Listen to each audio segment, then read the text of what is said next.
Good afternoon, everyone. We're going to call to order the meeting of the Multi-Dwelling Development Ad Hoc Committee. And we will start with roll call. Dale Olson. Here. Ben Kurzweil. Here. Robert Langham. Mike Bando. Steve Beining. Jim Stranlin. Laura Rusk. Sarah Delaney. Ron Kinsley. James Bassett. Tom Housel. Bon Sutton. Here. Pete Barabo. Okay. Thank you. And we'll have the Pledge of Allegiance. I pledge allegiance to the flag of the United States of America and to the republic for which it stands, one nation, under God, indivisible, with liberty and justice for all.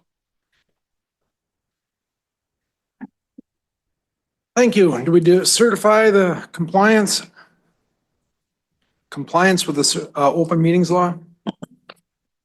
Yes, this agenda was posted to the news media outlet as required by state statutes. Okay. Move on to the meeting agenda itself. Discussion. There is some discussion that I had on number 16, potential final adjournment. It may not be the potential final adjournment, but we will adjourn today at some point anyhow, whether it's final or not. Can I have a question, Dale? Yes, sir. Dale, the normal procedure for the normal procedure for a situation like this is whatever we come up with, the county would then bring an attorney in and peruse it, make correct, whatever. And, you know, I'd like to have a meeting yet after that happens to see if things are changed enough that I would want to protest. You understand what I'm saying? I do. And I'm not trying to, if our meetings are holding you up from something, I don't want to do that, but I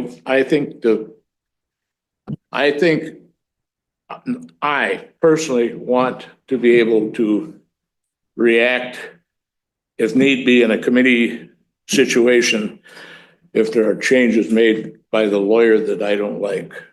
Am I making sense? Absolutely. Mr. Kurzweil? Yeah, I just want to say as a vice chair too, I have fielded several comments from other members of the ad hoc that their wish seems to be that, again, I don't think anyone here wants to get into a back and forth with legal where we're having 5 meetings and making changes and all this. Nobody wants that. But I think the consensus seems to be that we'd like to at least, make our recommendations, have legal take a look at it, see if any changes are made, and at least have a vote on those changes, whether that makes sense and have that. I mean, that's kind of, I think, the consensus of what I've heard from other people. So that's just want to add that, and it kind of coincides with Mr. Bassett. So thank you. Anybody else? Bon? Yeah, I would agree with Ben and Mr. Bassett. Very good. And I'll tell you my thinking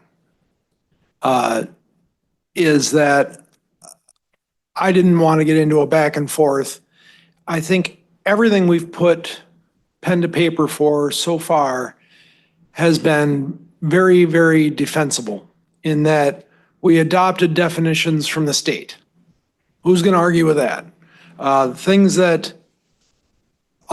we did where we were talking about densities or what our vision was in the whole thing, that's not really a debatable situation. I don't know how much legal can go into this based on the decisions we've made as a collectively, whether I agree with them all or Mr. Bassett agreed with them all. We kind of as a group came up with it. And keep in mind that as a group, we can always, from the towns, vote it down if it had substantial changes. And I didn't want to burn too much political capital in a back and forth and saying, well, I guess we could acquiesce from our thoughts and allow a few more things because an attorney says we should, well, kind of does away with the spirit of having an ad hoc committee, in my opinion. So I am more than willing to sit through more meetings if we need to. So instead of saying final adjournment, we can rephrase that certainly and regroup as needed. Does that sound right? I mean, if the attorney says, no, you guys were spot on, you did a perfect job, and I'm sure that's what's going to happen.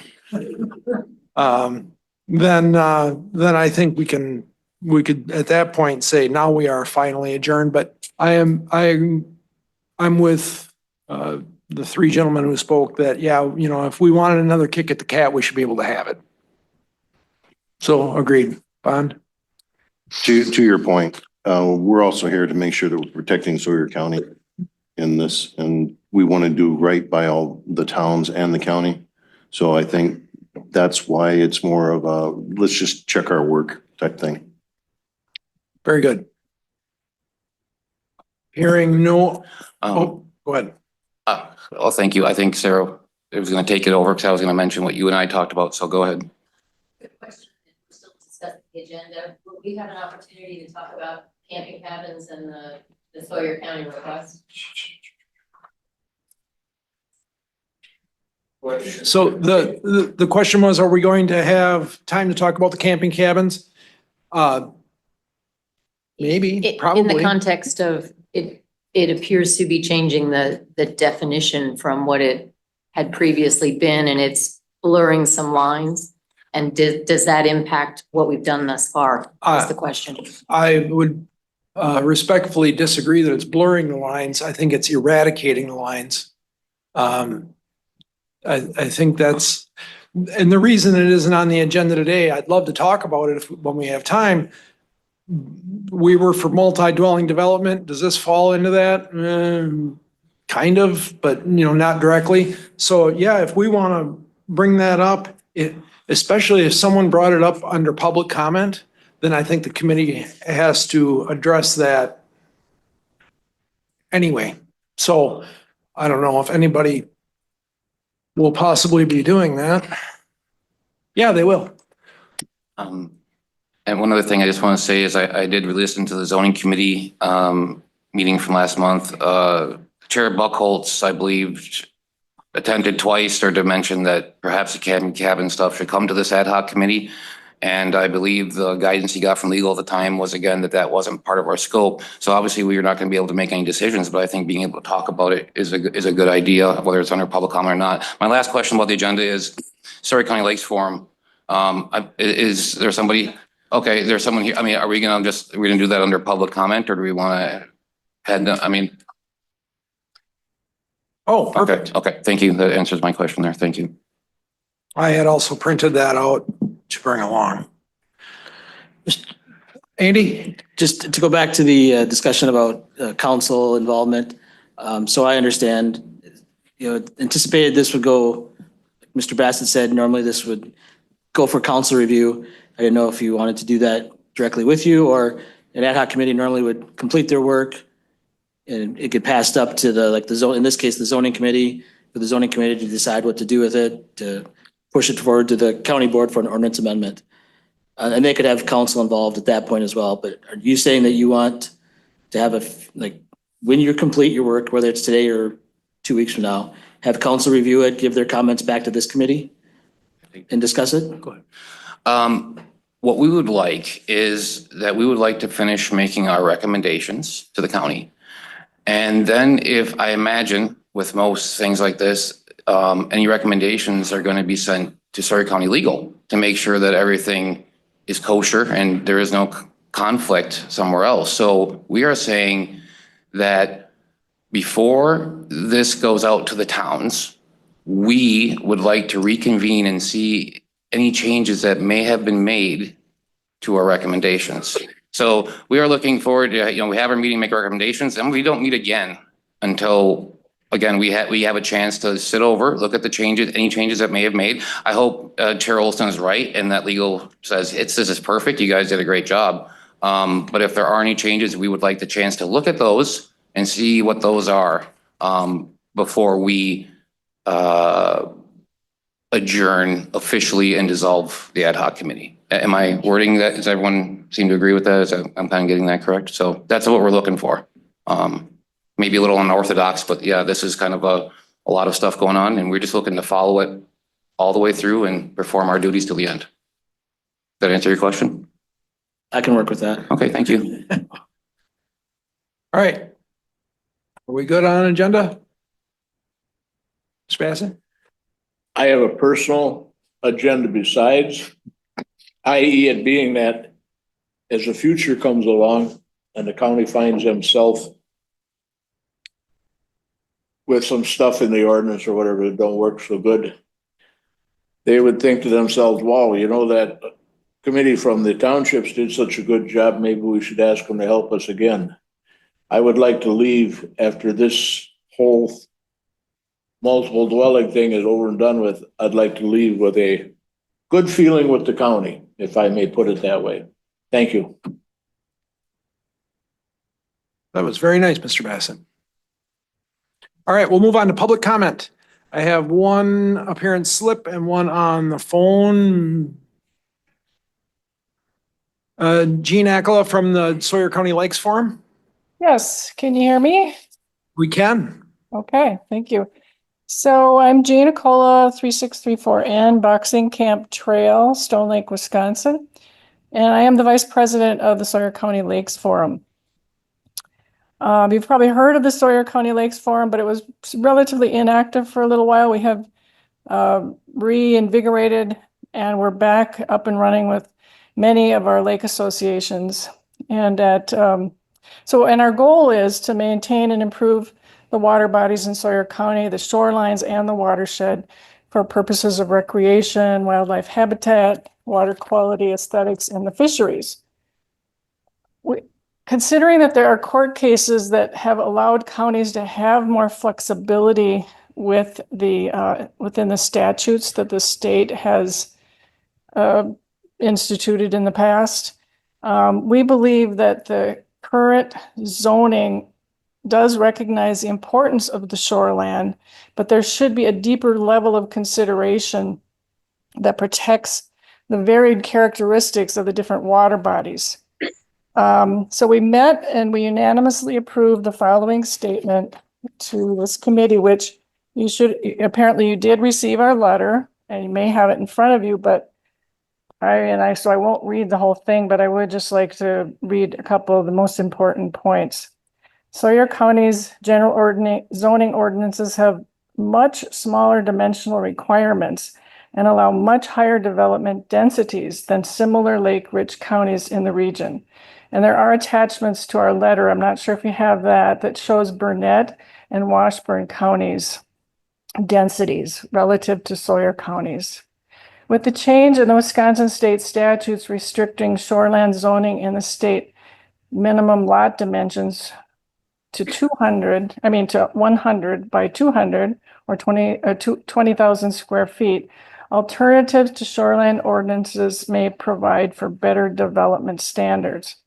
Prior to the statutory changes, Sawyer County had a 4-tier lake classification system that established dimensional requirements based on the characteristics of the individual lakes. The studies of Sawyer County lakes, their classification listings, and the dimensional requirements may be found on our website. So by action of our meeting on March 31st, we respectfully request that the committee consider at minimum Sawyer County lakes classifications and dimensional requirements of other lake-rich counties as a starting point. So thank you very much for so much time that you've all been devoting to this. If you have any questions, Linda Zilmer, if she's on board, would be able to answer the very minute details about dimensions and those sorts of things. Very good, thank you. And thanks to Mr. Hanson, Mr. Severson, who's called me several times, and as well as Ms. Zomer, who also represents your organization.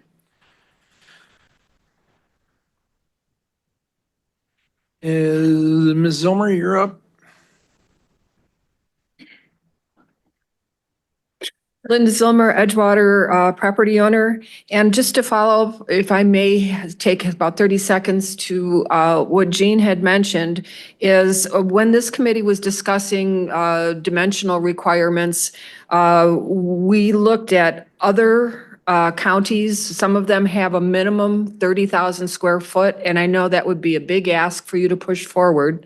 But maybe that is something that if this committee deems appropriate, have legal look into what are the options for the county to either increase the minimum lot size across all districts, or there is a Wisconsin Supreme Court case that does allow using your subdivision ordinance to create lots that are larger than the 20,000 square feet minimum.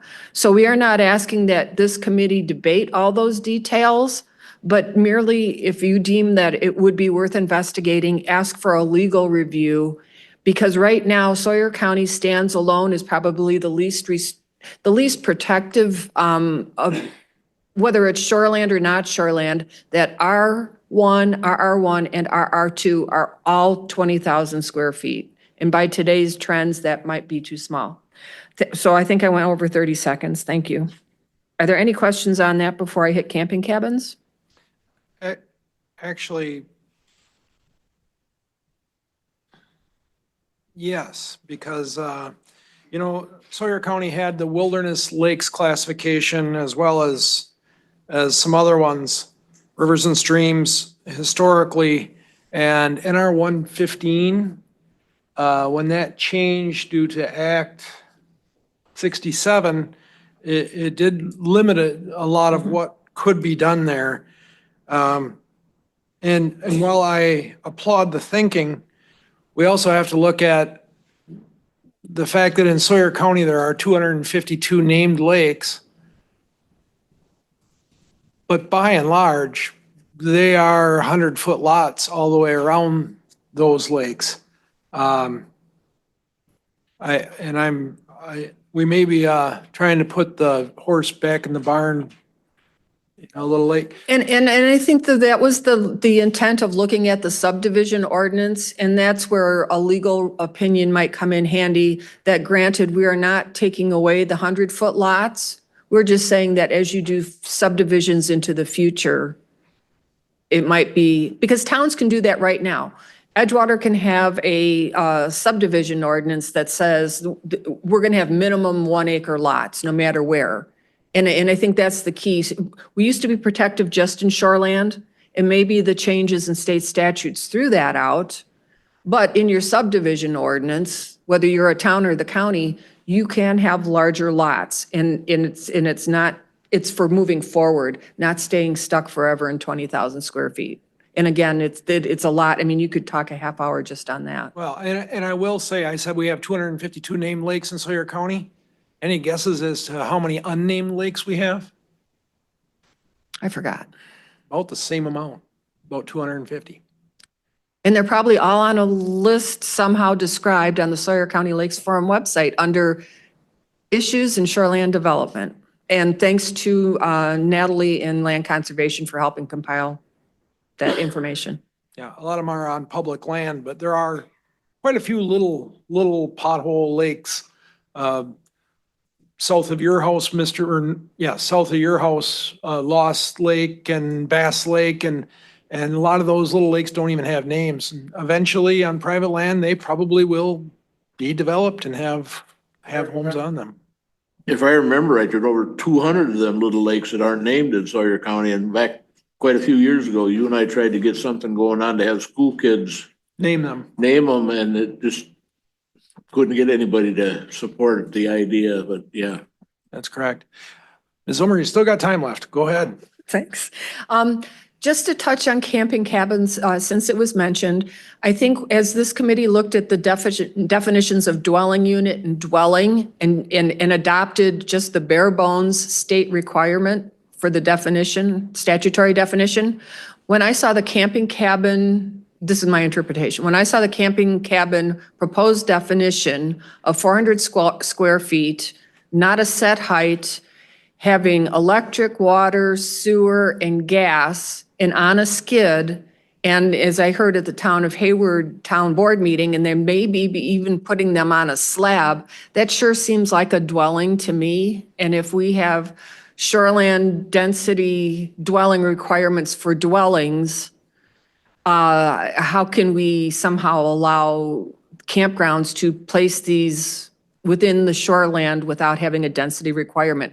And the reason I raise that is if any of you attend your Wisconsin Conservation Congress or answer this year's 2025 survey online, there are two questions that got brought forward from Washburn County last year, and they address this. Number one is, shouldn't there be a shoreland density standard for camping units in a campground on the shore? And the other thing is to increase the minimum or the gallons per day from 30 gallons per day per unit up to 100, because basically these function as homes instead of campers. So anyway, that's bringing the shoreland and everything else to campgrounds. But what I really wanted to mention today is, as you've made motions and maybe, you are close to wrapping this up, some terms got eliminated, and I could see a year or two down the road, I want to build a hotel or I want to have a boarding house, and it's no longer in the definitions. So as far as things you've already acted on, if you would still include rooming and boarding houses as one definition and basically say they're the same thing instead of eliminating one. And hotels and motels, include hotels in there and just say motels have parking, but hotels and motels are subject to the section 6.10, and you have in writing what I'm referencing. And I think maybe you have it on the agenda today that in the definition of lots, strike the word unit, it's one dwelling per lot, if that's what's in your language. But thank you. Thank you. Is there anybody else online that want to make comment?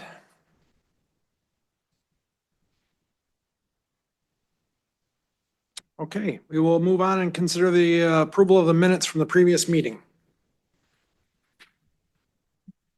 Move to approve, Mr. Chairman. Motion by Mr. Bassett.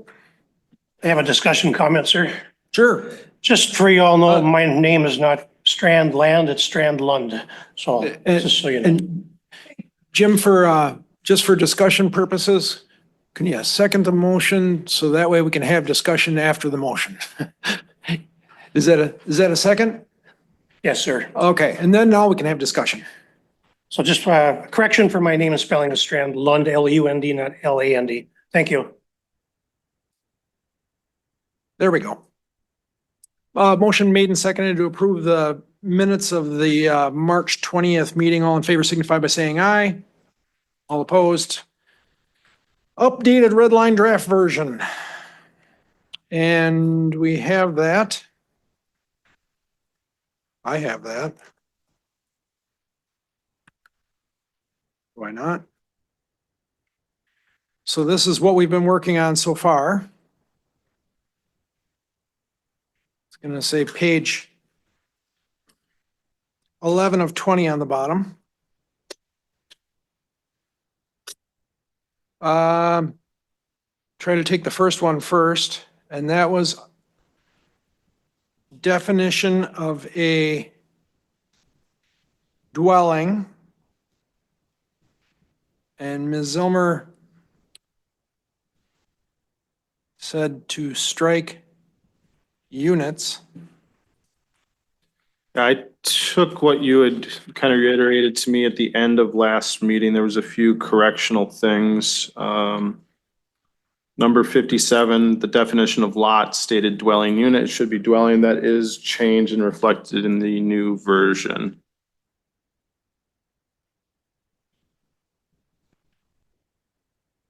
And then there was a change to multifamily dwelling is to be modular home versus manufactured home, and that was also changed.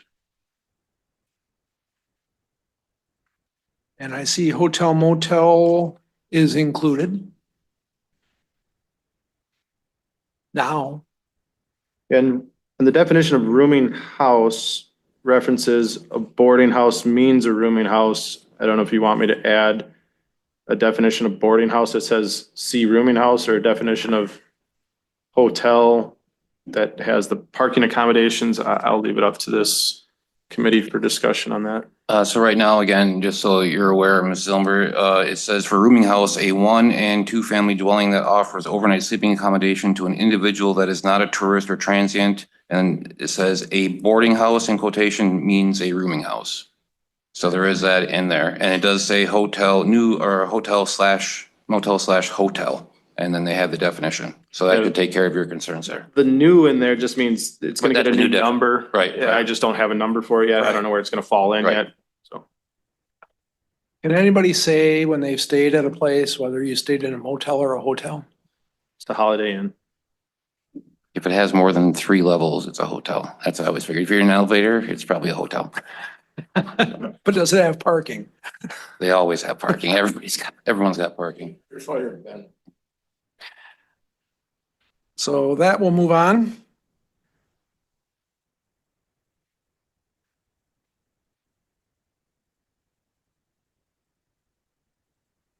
Um,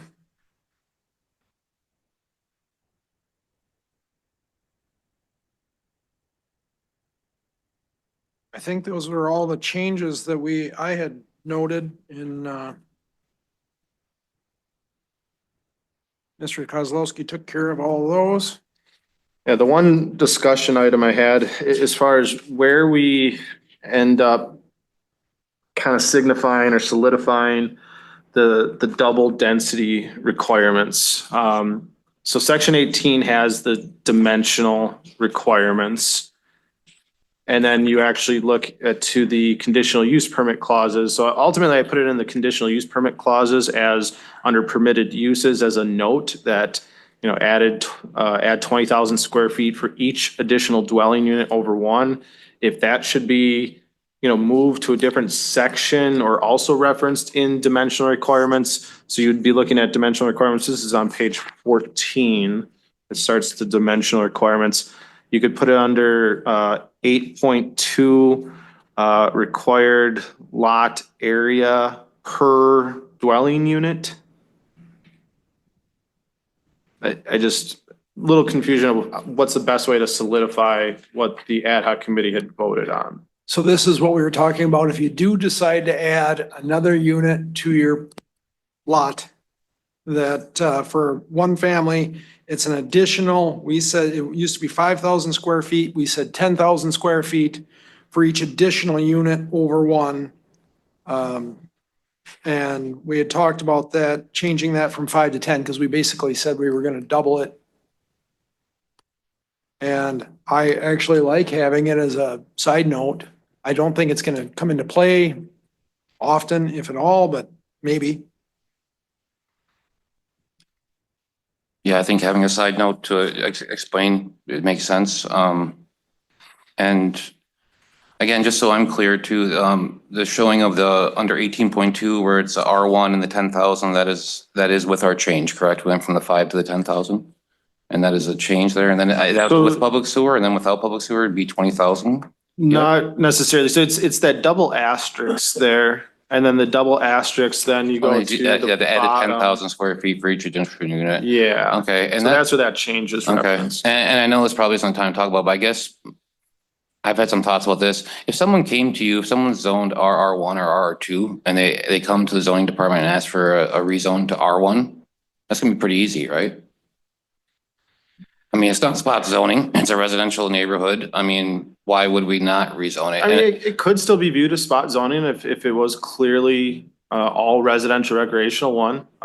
And you know, ultimately their intent to go to residential 1 was for lesser square footage for an additional dwelling unit. It would still be viewed as spot zoning. That's my concern is that I know when we approached the R1 density, you know, it was at 5,000 initially, and we were like, do we want to go 20 or do we want to meet the difference in 10? The issue has come to me that, you know, what's going to stop people from just rezoning and trying to get a rezone to R1 now because they don't need 20,000 square feet. They only need 10. So maybe that's something we should consider too. I mean, I'm just trying to avoid unintended consequences down the road, so.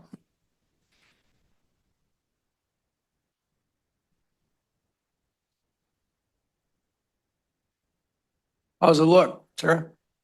Just have a typographical nit on the table, section 18. There are 3 columns that have 3 asterisks, but there's not a footnote to match something with 3 asterisks. And so it was just a note to make sure we added. Yeah, it is part of the general zoning ordinance. I can share that. I just didn't copy it over for this red line version because nothing of that was subject to change. Perfect. In fact, I don't even remember what the 3 asterisks is right now. As long On as it's- shoreland lots, the minimum lot width shall be 100 feet and a minimum of 100 feet of frontage at the ordinary high water mark. So it's referencing shoreland. Yeah, as long as it's in the official version, that's fine. Thank you. It might be referencing what ordinary high watermark stuff is, but who knows? But yeah, that's a good catch, Sarah. Very good.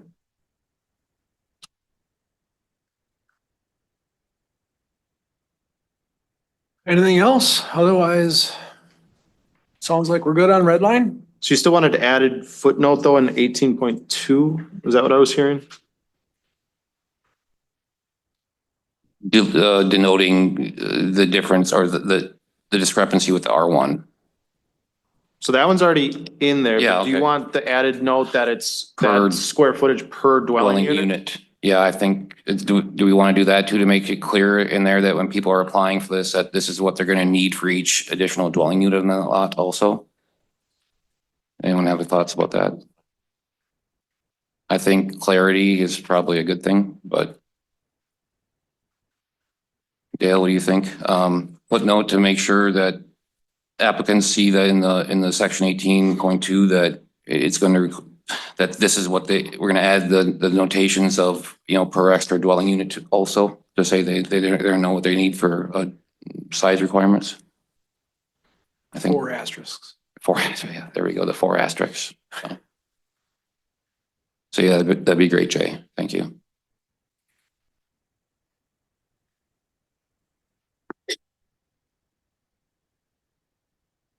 I don't think we need action on the red line then. So we can move on to number 9 for now.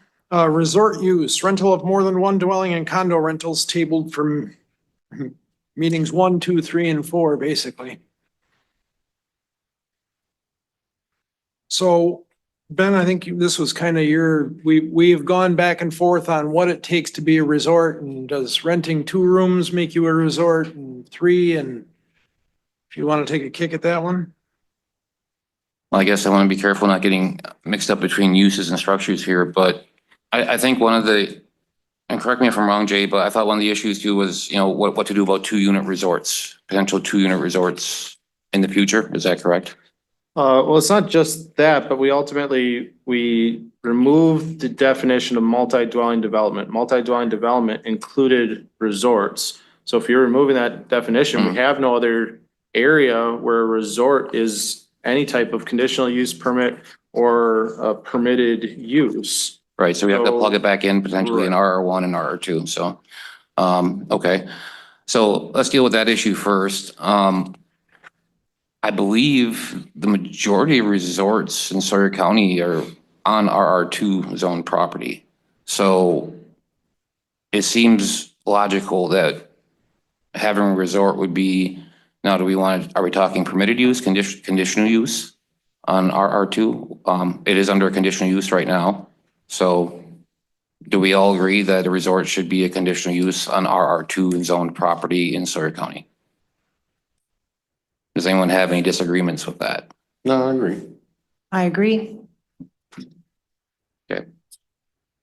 Sounds like you have a straw poll. Okay, so we're gonna do this one at a time. I guess I make a motion to allow resorts the resort use has a conditional use on property zoned RR2. Motion by Ben, seconded by Bob Langham, to allow to allow resorts as a conditional use in RR2 zone district. Questions, comments, Laura? No. Hearing none, then everybody in favor signify by saying aye. Aye. All opposed? Motion carries. There's your first one. All right, now this one's gonna be maybe a little trickier, but now we're talking, do we want to put it back in RR1? And I guess I'd like to know, I mean, again, what percentage really of resorts are in RR1 right now? And we have, and kind of start from there. If Jay has any information, it'd be great. Yeah, I don't have anything that I could quantify the number. I mean, I could start looking into that. It's a Give a rough pretty estimate. daunting task. Okay, I mean, There are resorts in RR1, put it that way. okay, And those then would now be non-conforming because you're removing them from that zone district. okay. And again, we haven't gotten into the density stuff here yet with any of this, so how does people on the committee, again, feel about allowing the use of resorts in RR1? Like I said, as far as I know, the majority of resorts that I think have tried to become resorts, especially in the last, couple decades, are usually doing it on RR2 property. But honestly, I don't have the data I need or would like to be able to quantify what percentage. So, I mean, so it's kind of hard to, again, to say how many or not we're making non-conforming if we don't allow it. So, Mr. Bassett, go ahead. Sorry. Go ahead, Mr. Bassett. So question, if you can put a resort in an RR1, there's nothing stated in the ordinance that a resort has to be on a body of water, right? No. So they could go into it. I mean, where do you find 20 acres inside of a residential area? I don't know. But I suppose somebody could possibly find it. You understand what I'm saying? What I would want a little more clarification there, I guess.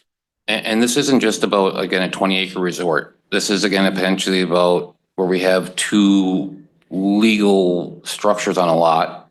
And if they're going to start renting those out together, that's going to fall under a definition of resort under Story County ordinance right now. So where do we want to allow those scenarios to happen across our county also? That's the problem here, so. What's the RR stand for? Resort residential. Residential recreational, I believe. Did you say recreational? I might have. I mean, it kind of, it's right there, Didn't that used to be just R1? We still have R1, Oh, To go. just residential. Yeah, we're working one class at a time. Now it's RR is residential recreational. And I think resort is recreational, but I don't want to make a bunch of resorts to be non-conforming. At the same time, I think what happened was we threw around that term too glibly when back in the 70s when they were actually doing writing the original ordinance. And now we've got all this property that's zoned RR1. Admittedly, most of it is rural property on lakes and things like that, but and there are certainly 20-acre parcels that are in RR1, lots of them. Mr. Chairman. You bet, Bond. So as I'm looking at it right now, in RR1, we allow multifamily dwelling. An apartment building, row house. I think that's supposed to be something else, but townhouse, condominium, modular home, as defined by the Wisconsin statute. Wouldn't that also be then considered your, I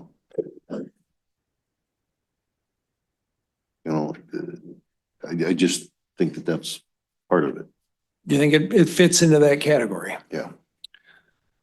So the other thing that I guess I want to make everyone clear on too is that although resorts were allowed as conditional use permits under RR1 and RR2, they were under, again, this umbrella of multi-dwelling development.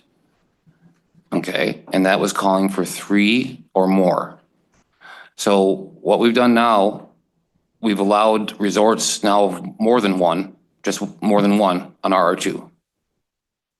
If we do that with RR1, again, we are opening up where before you had to have 3 or more to be able to go through the multi-dwelling development to do a resort. Now you're only going to need more than one.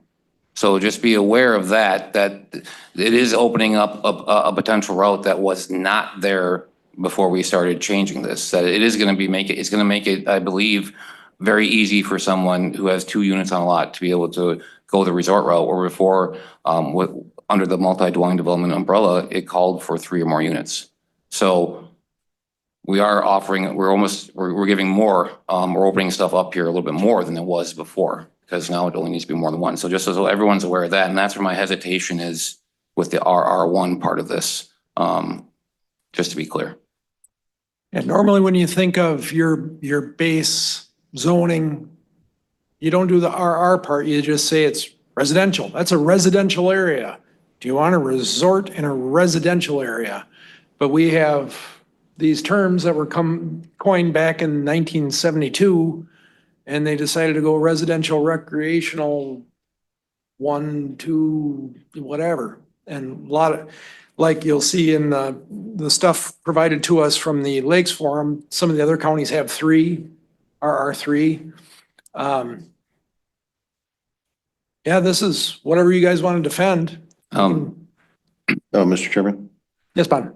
I think I agree with Ben where we don't have enough information to really make the decision, because I think that we need how many we currently have in that situation. Go ahead. If I may too, again, if we look at what is permitted uses right now under RR2, number 7 is will allow a cabin resort to build additional cabins provided a lot area requirements are met. That's where resorts belong, RR2. Okay, there is not that number 7 under RR1.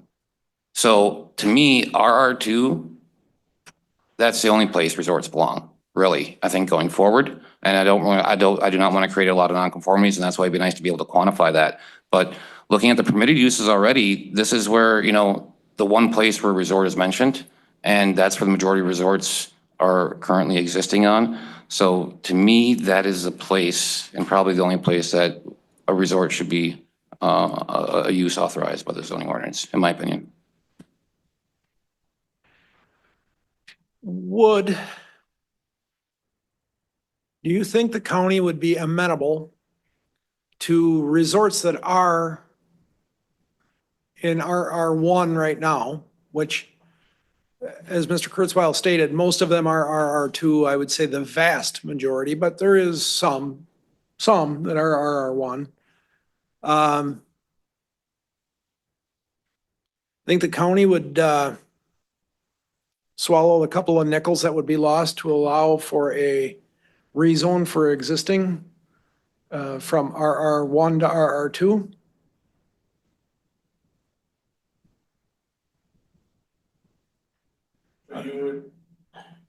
Go ahead.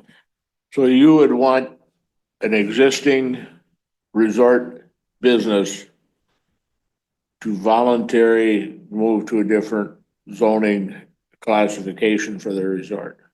Is that what you're saying? Yes.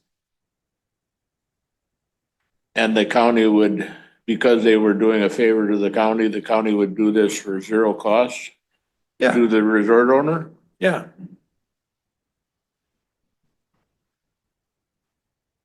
Thank you. Thanks for your feedback, Mr. Bassett, your ideas. I'm trying to come up with something to make it a little bit more palatable.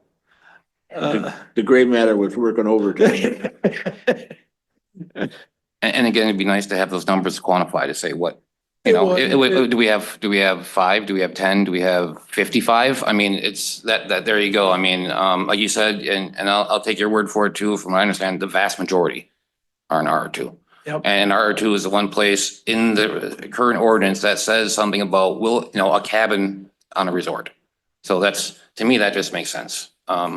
And being that we used to have 3 or more, and now don't have it anymore, this is a safe way to say, okay, yep, no, it's gonna be not 3 or more, you can have more than one, but this is the one zone district where it's allowed. That's, again, my 2 cents.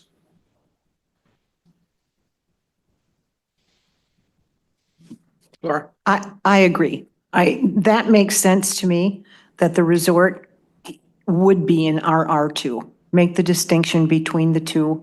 And again, it would be important to know how many existing are in RR1.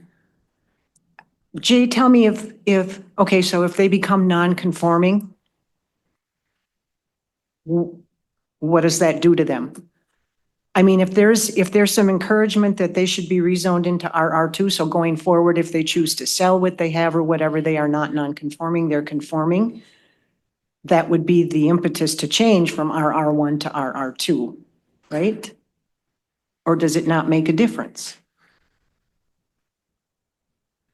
The only time I guess it would make a difference is if you had an existing resort in RR1 and they had enough land area per the density requirements and wanted to add an additional unit, we wouldn't allow for them to add that because they are non-conforming, they're expanding their use at that point. We would still allow additions, alterations, rec and rebuilds of those existing units, but to expand the number of units regardless of the size of the property, that's where that non-conformity would kick in. Okay. Well, in here, the only place, it says here, number 7 under R2, will allow a cabin resort to build additional cabins provided lot area requirements are met. But it doesn't say that under R1, so you're saying that would be part of what their conditional use permit somehow, that they can build an extra cabin with, I mean, I'm just confused. It seems it's permitted under R2, but there's not under R1 for doing another cabin. Right, so that would be the impetus to change their classification to so- RR2 if they wish to do an expansion. Yeah, makes sense. Bond? I think we can quantify this by finding out what the difference between RR1 and how it would impact them if they move to RR2. And would it be beneficial to them, or would it be detrimental?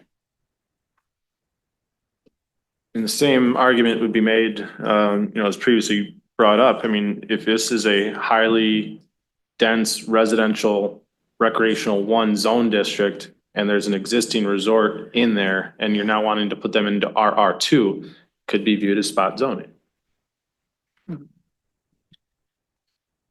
Yeah, I see where you're coming from, but it would also be somebody did something wrong at some point because there they are in a zone where they weren't supposed to be. So, And it's a correction, so. yeah. Mr. Bassett, you got your line on? Yeah. After kind of thinking that over, actually, that would go a long way toward helping clean up and simplify the zoning ordinance in that specific area. It would be nifty to have whatever businesses there are, i.e. resort as a business, all classifications under 1 zoning area. That's when you stop and think about it, that would maybe be the first step toward doing that in a lot of other businesses in the zoning program. So I think I would support that. Thank you. Bond? Well, when we started this, I had asked about spot zoning and I was told that we do spot zoning all the time. So it shouldn't be a problem then. That's kind of correct. Yeah, I've heard that too. And I've also heard that although spot zoning is frowned upon, it is not illegal per se. And usually I guess most people think of spot zoning when they think about industrial in a residential neighborhood or commercial and industrial in a residential neighborhood, not so much a different variation of residential, although it can still be construed as that. But I think Bond makes a good point. Here's the thing. I would love to make a motion to say, let's only allow resorts in RR2. But again, I feel, I mean, are we prepared to move on with that without having the information about how many resorts are in RR1? That's my only concern. But you know what? I'll give it a shot here. I'm going to make a motion that resorts no, we already approved them under R2, correct? Yes. I'm going to make a motion that, well, I don't know if I need to, but I think that resorts should be a prohibited use on RR1 and R1 for the Story County ordinance. Point of Yes, Mr. Bassett. question though. Do we request the zoning department to, in whatever fashion, obviously, they're gonna have to do it politely, send the people a letter or whatever, and tell them, but to move the RR1 into the RR2, sort of an automatic. It won't, again, as Jay was saying, it won't necessarily be something that has to be done automatically, but I think those property owners are being encouraged to rezone to RR2. And then especially like Laura was saying, maybe before if they were gonna sell the property or something, that might be an impetus, but I'll move to second. Okay, motion's made and seconded. We can have some discussion now. So we moved to approve them in RR2. And I just want to make sure here, they aren't currently a conditional use in RR1, are they? They are currently. With what the ad hoc has changed, they are no longer in it though, because we pulled out multi-dwelling development, which had the resort definition in it. resorts are conditional uses under the multi-dwelling development umbrella, as is hotel motels. That was all under the multi-dwelling development umbrella. And once we deleted the multi-dwelling development umbrella, all those units or those little pieces under it came out, and that's what we've been putting back in. So technically it is right now authorized under RR1, but it's under the multi-dwelling development regulations, which mean you have to have 3 or more. And right now, as a resort is defined in Surrey County ordinance and treated, it is more than 1. So there is a difference too. That's why I think you didn't see a whole lot of resorts in RR1 lately, is because no one had, 3 or more units. But there was probably a lot of people who would have applied if they had 2, so. Sarah? If you have an existing resort that happens to be in RR1, if they do not change their use or change their business, they're just effectively a grandfathered entity, right? So only if they are going to change their use or make some other change, does this particular motion affect them, correct? Correct, as well as if they discontinued the use for a period of 12 months. Right. Yeah, and instead of grandfather, we call it existing non-conforming. Go ahead, Jim. It's more clarification. And so let's say they decide to sell their resort. Are they now, during the process of the sale, have to convert it to the different zone? No, the property would still be considered non-conforming. The use would still be non-conforming as long as they didn't discontinue that use. The use of basically renting more than 1 unit on that property for a period of 12 months, they would hold their existing non-conforming use. So how about the resort taking some of his properties and making one of them a condo, but the rest is still under a resort? So that's part of the next agenda item, or the portion of this agenda item as well, which I definitely want to discuss because that was brought up a little bit last time. Well, what about the condo scenarios that, these were resorts back in the 70s and now they condoed out and now you have 6 different owners. We're starting to see that owner A is wanting to rent his cabin as a short-term rental and owner D is wanting to rent theirs as a short-term rental. We now have 2 rentals on 1 condo plot. If you say, oh, well, they're on separate tax IDs, they're on separate parcel numbers, so we don't necessarily care. You're gonna see all these existing 2 dwelling units or 3 dwelling units on 1 lot wanting to go to condominium, and they're gonna get it right around that requirement anyways.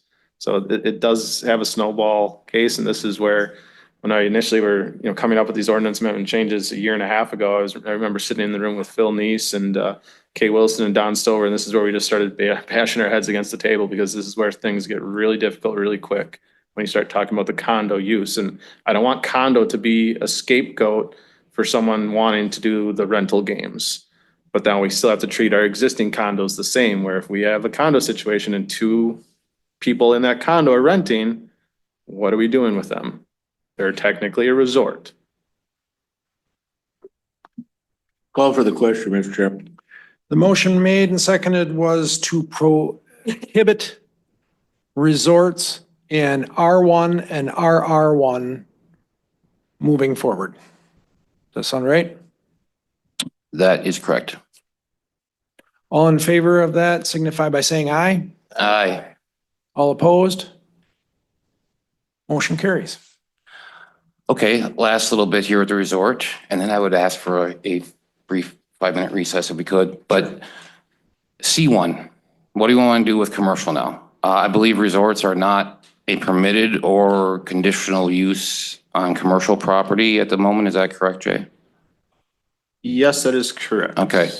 What does the committee want to do? Do we want to, I mean, again, recreational, I mean, it's a business, but do we, I don't know. I'm not sure why it's not on the commercial. Maybe there's a reason, but I guess that's the last zone district that we should talk about if we want to allow resorts as a use on commercial zone property. Mr. Bassett. When you say the word commercial, you're meaning or saying business, right? District. I'm talking about the zone district, like what is actually zoned, but that's usually the definition of commercial is some type of business enterprise. Correct. Bond? I think we need to tread lightly on this because if that resort gets rezoned as commercial one or is in commercial one and it's on a lake, then basically anything can go in there. I have to say I concur with Bond on that too. So, but this is the last zone district that we want to, do we want to make it a prohibit? I mean, right now it's prohibited use, I guess, because it's not allowed. So do we feel we want to keep it that way? And we want to keep RR2 as the only zone district, as Mr. Bassett said, that would help simplify things. Are we all in agreement that we want to keep resorts only on the zone district RR2 as an allowed use? I mean, I'm okay with that. Bond, you okay with that? I mean, as opposed to adding it to commercial? Okay.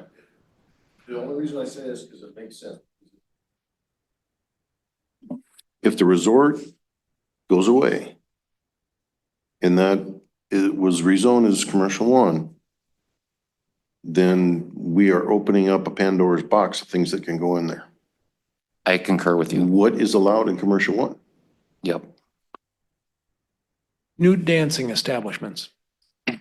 Exactly. Or, you know, it could be a McDonald's or, you know, something like that. But that's what we're opening it up for if we allow it. I'm okay with that. If anyone else thinks that we should allow it as a use in commercial, here's your chance to speak, but I agree with the Bond that we keep it as it is as a prohibited use.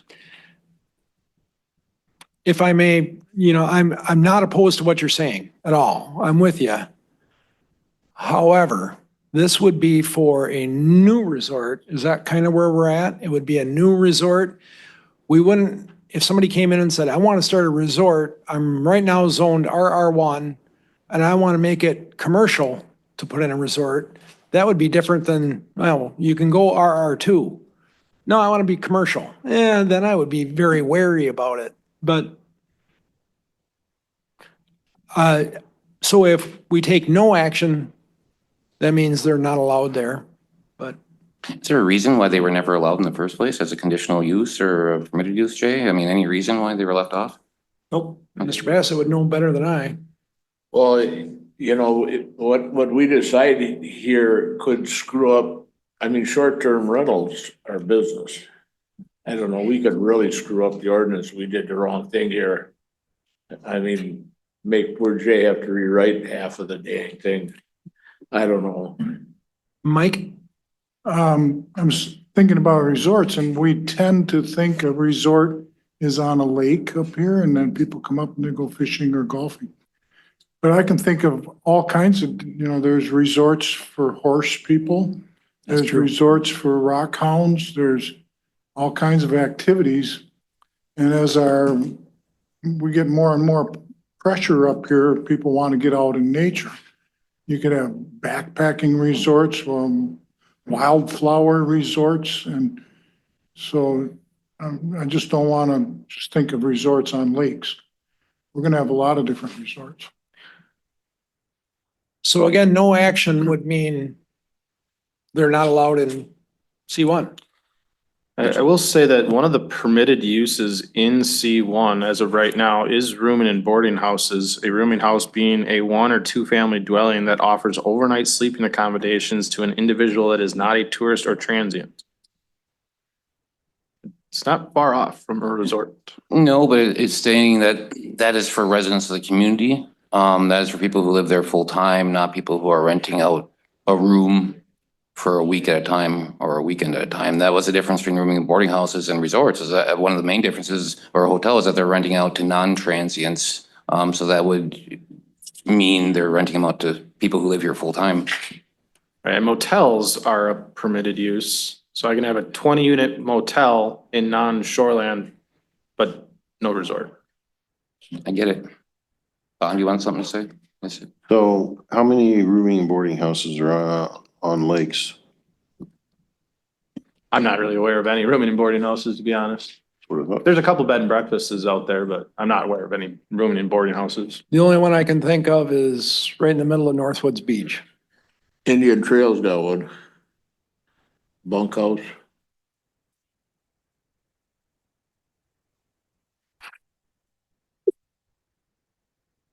Is that the place out on K? Okay.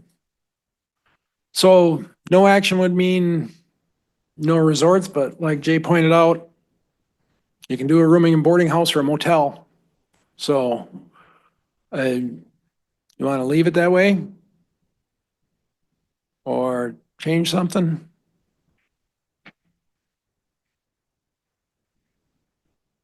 Go ahead, Laura. I say leave it as it is. Leave as That is. that is my thought.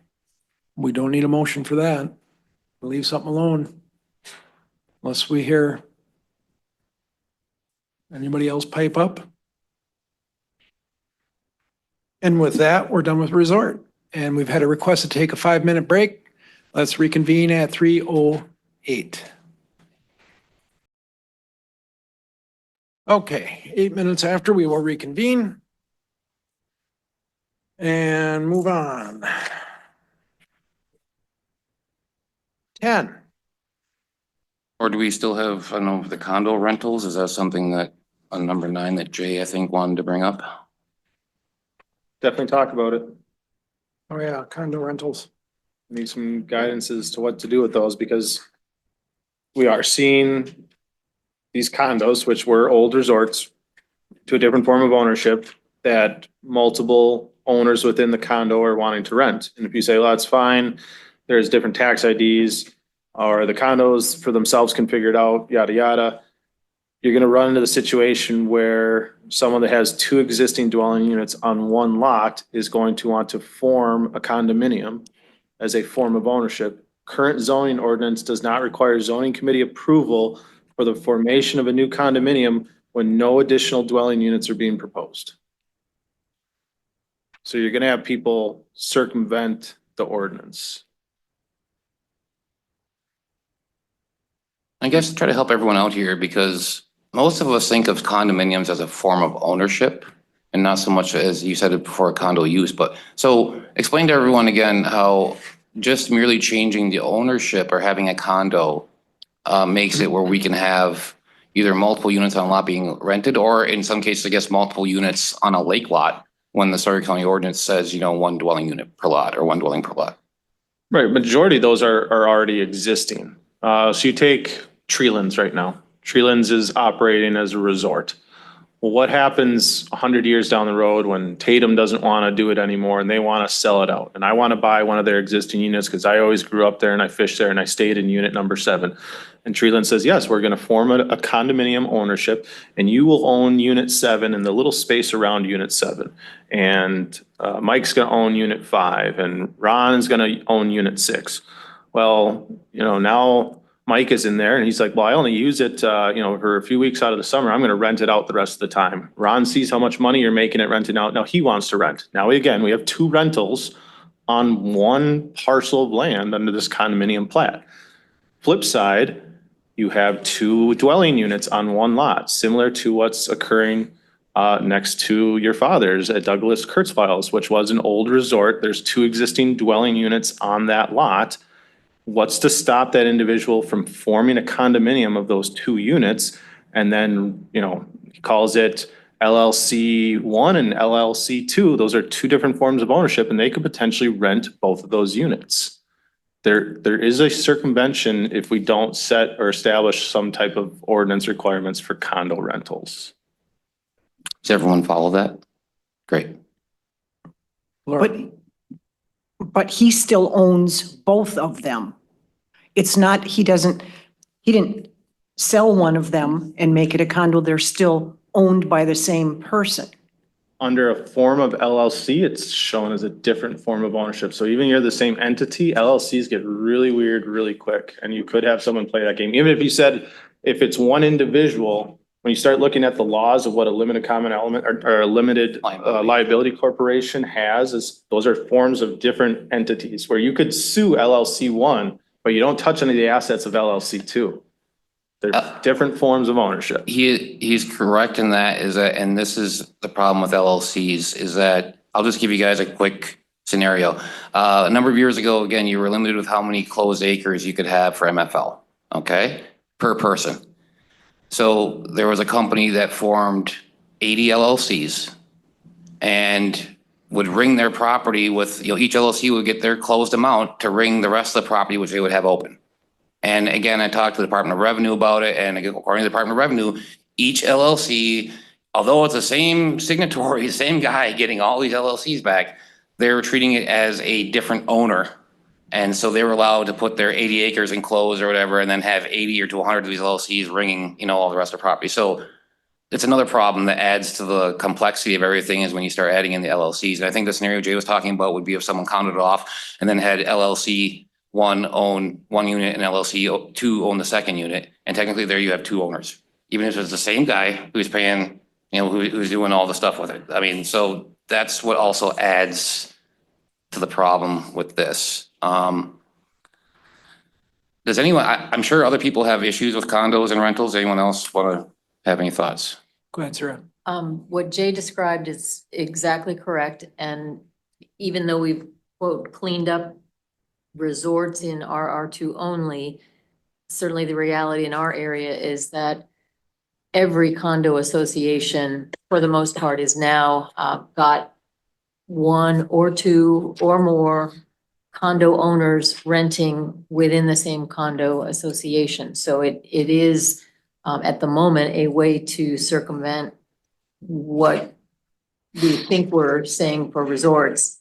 So unless there is an ordinance change to do that right now, because of the right to rent law, everyone is opting to rent where they can. And unless a condo association decides to not allow units to be rented, our reality is that we've got a lot of rental units on one parcel at the moment. Thank you, Mr. Bassett. The problem arises at the point where you might have a conforming resort which has been allowed to condo into a non-conforming situation, yes?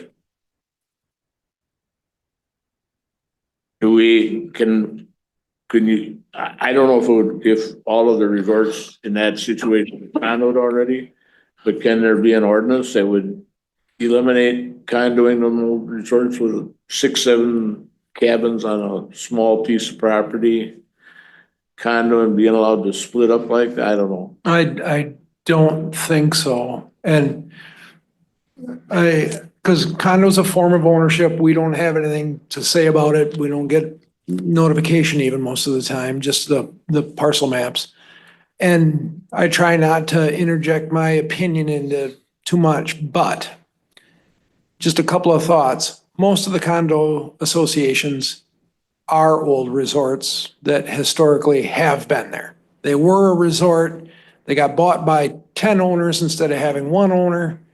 And I'm pretty big on the, if it walks like a duck and quacks like a duck, it's a duck. So that's one thing. And the other one is if people are owning individual condos, we're allowing people to VRBO their houses as a short-term rental. And I would actually have a problem with saying, well, you own yours as a condo, so you can't do that.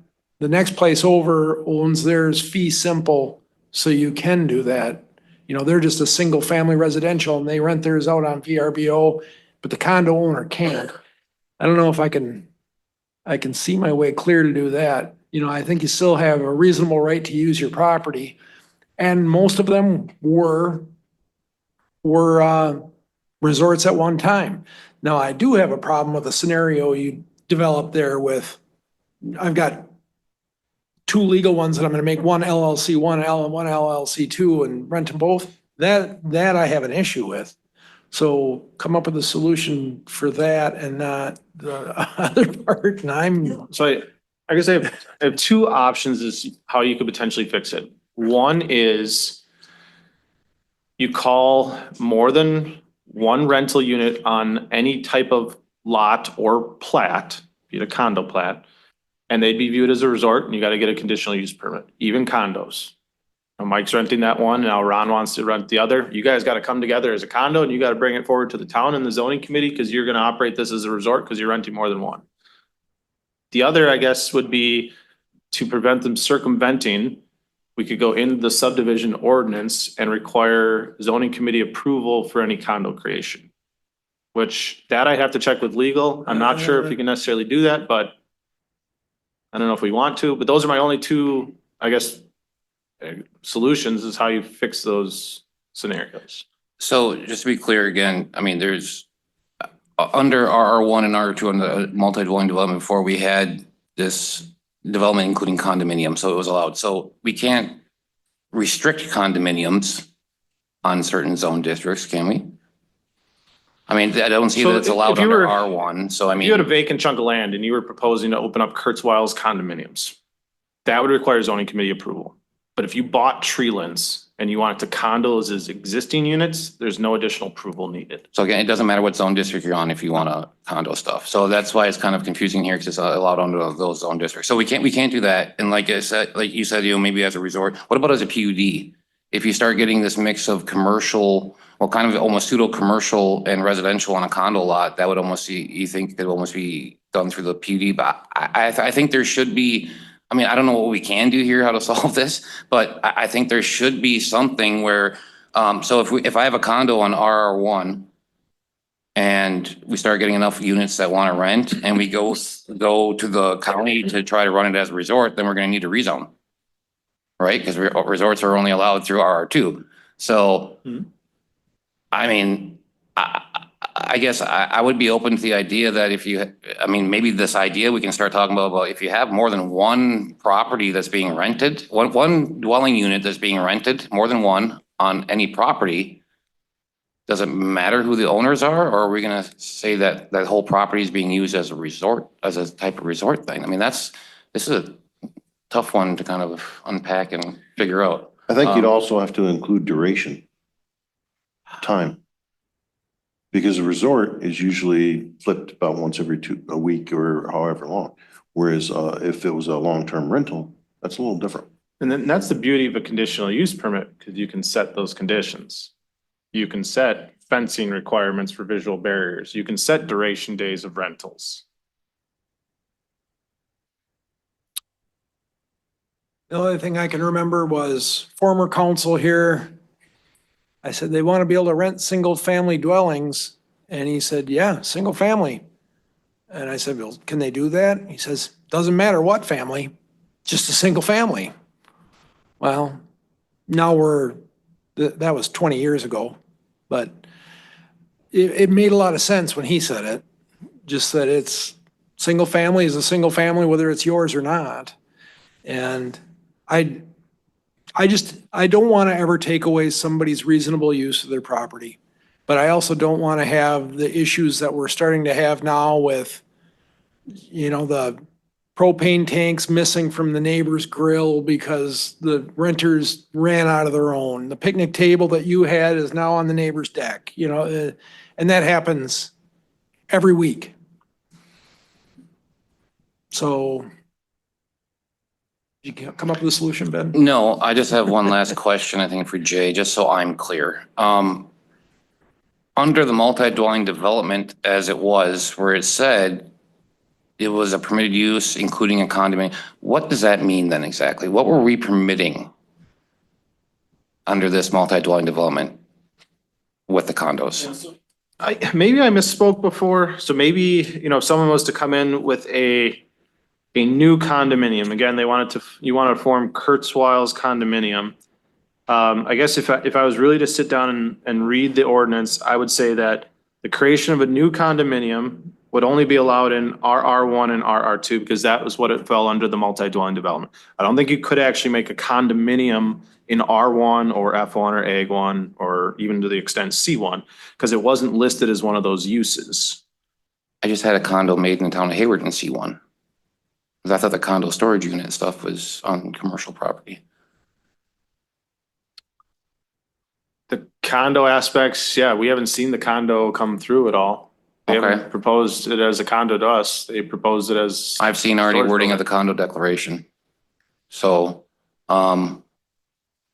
that's news to me. But so I'm clear that condos, as a new condo, we, under the multi-dwelling development, we only allowed it on RR1 and RR2 before, correct? Correct. And I guess that's some of the tough things with condominiums where, I mean, once the units are formed, by placing it in a condominium, it's a form of ownership. Right. And that's, you know, I don't know, for the sake of simplicity here too, and again, this is, I'm not gonna make a motion or anything, but I'm thinking if we're gonna allow any type of condo stuff, we should be allowing it maybe only on RR2. There's just a lot of condos in our. Well, I mean, to me, it's just, it's so, I mean, it seems like they're only allowed in R1 and R2 before, so I guess, I mean, that's what we're looking at here. Like I said, I had a commercial building permit that came to the town of Hayward last month that it was all about condoing out the storage units. And I think we talked about that, one of our meetings, I mentioned it briefly. And I think I mentioned then it was a condo storage unit and it's commercial, so I'm confused now of where condos are allowed and when they're not, so.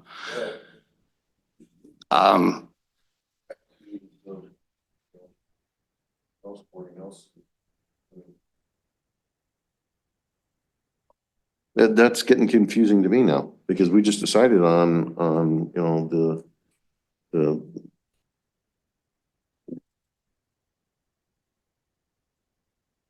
Ms. Zilmer, you want to come up and give it a kick at the cat? You look like you have the solution.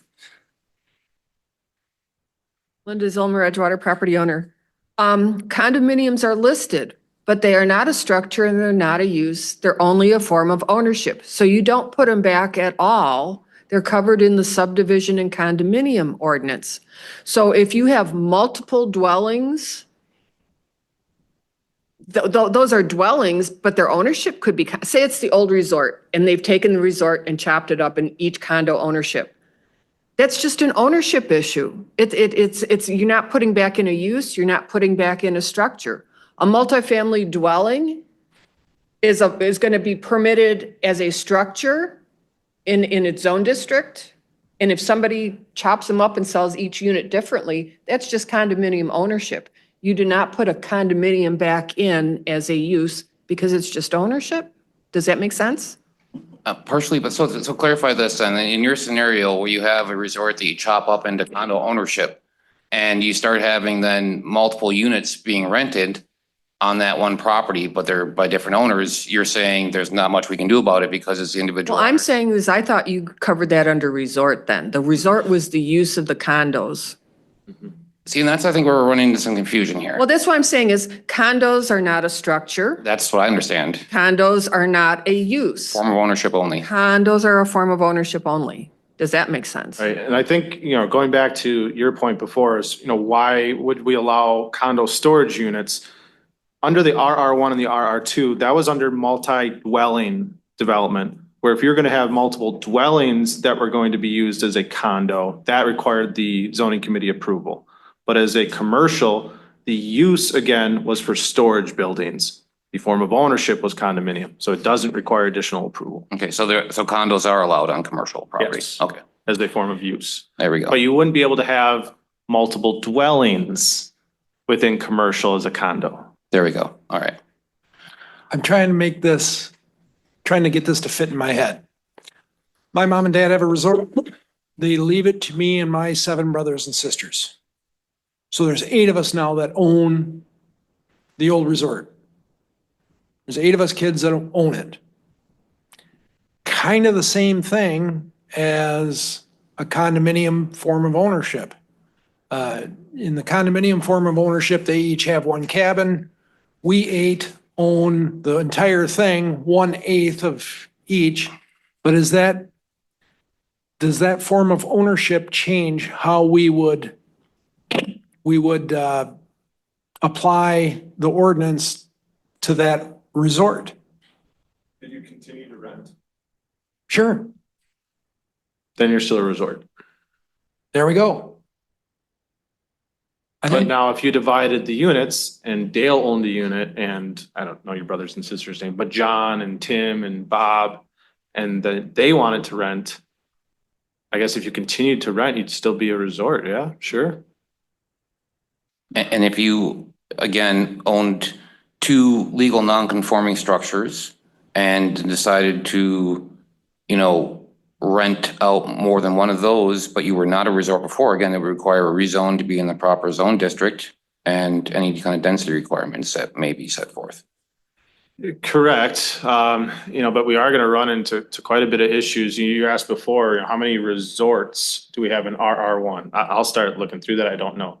I can tell you for sure, we have a bunch of condos and now we have pseudo resorts, is that we have multiple owners, multiple separate owners within those condos renting.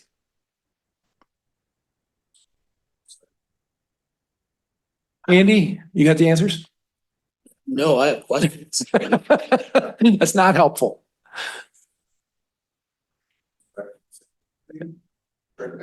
Yeah.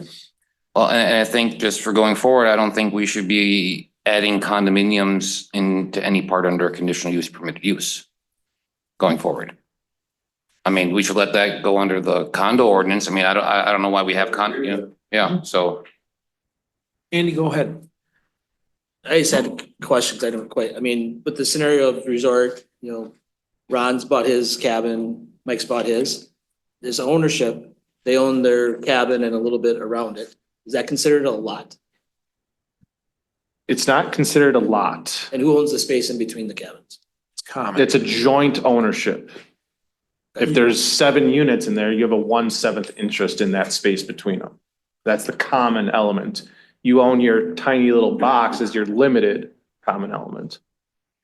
Yeah, the limited common element is a little envelope around your site, and then the common element of the condo is all the space in between the units, and every member of the condo or owner should have an undivided, equal interest in that usually. So you can walk all over the condo because you own a part of it. So it's kind of like public space to the condo owners. And again, I've on the GIS, when you look at condos on GIS, it can be confusing because I was looking at one in town Hayward and you can't click on the parcel. They have little squares cut out over every site. Yeah, and it says, 2.12 acres, but that's not, you add them all up, it's actually the whole property. So it's not an accurate representation necessarily of their LCE of around that property either. So it is confusing. Look at them on the maps too. Mr. Bassett? Condos, Linda's right, condos are just, it's a way of ownership.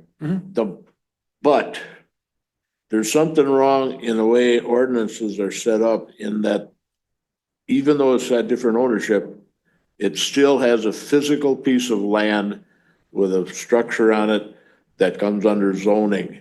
So to eliminate them, the ability to control them because of ownership alone.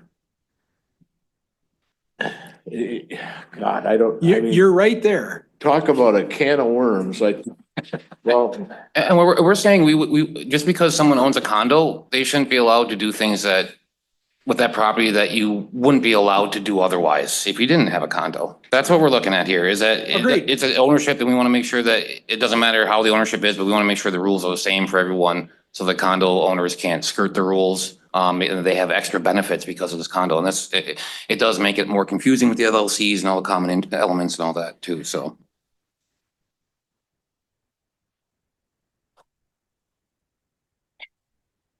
Is there a difference, excuse me, for condos, and if they have all shared sewer, or do the condos have to have their own individual sewer system? Both. in a nutshell, the problem is the Sawyer County didn't have anything to control this before they started condoing off these resorts who were conforming resorts, more than likely, most of them were probably conforming as a resort in their zone district. But then when they were allowed to be condoed, What a mess we're in. This is, no, I mean, I'm not trying to be. No, you're No, right. you're right, yep. So is this where we say it's the condo that has to be done? Where it's the ownership portion of it, or are we just spinning our wheels? Can we require that if there is more than one dwelling unit on a property being rented, no matter who owns it, that they have to come to the county for some type of conditional use permit? That was one of my solutions is how you So- would fix this, because ultimately you could view them as a resort and you could add those conditions. So that sounds like, yeah. But you're only gonna allow it in RR2 and not in RR1. Well, that's for the conversation, I guess, too, and for discussion with the committee, obviously. But Jim, go ahead. Jay, what would the zoning, the department, somebody came to you and they wanted to buy a piece of property and it was a conforming with the structure, it was totally conforming. But they wanted to do something with that property, they were moving into a non-conforming situation. What does the department do? You'd have to be more specific as how they're moving it into non-conformity. So they're wanting to put like horses on it or something because, if it's residential and they want to put horses on it, they need a conditional use permit. There's certain criteria. So you have to be more specific as to how they're making their property non-conforming. Is it non-conforming to a use? Because then I would tell them, well, you need a conditional use permit to do this. Are they making it non-conforming that they're not meeting a setback to a property line? That would go to a variance for. Yeah, I don't know how to bring the condominium into that. I don't know. One of my other concerns real quick is that we've talked about where we want resorts, and obviously there's gonna be resorts allowed on shoreline, but we've never gotten into the density requirements. If we wanted to add that, I mean, are we talking, I think we've worked, just maybe I'm wrong, but last meeting, we talked about non-shoreline density requirements. I don't think we've ever touched anything in the shoreland.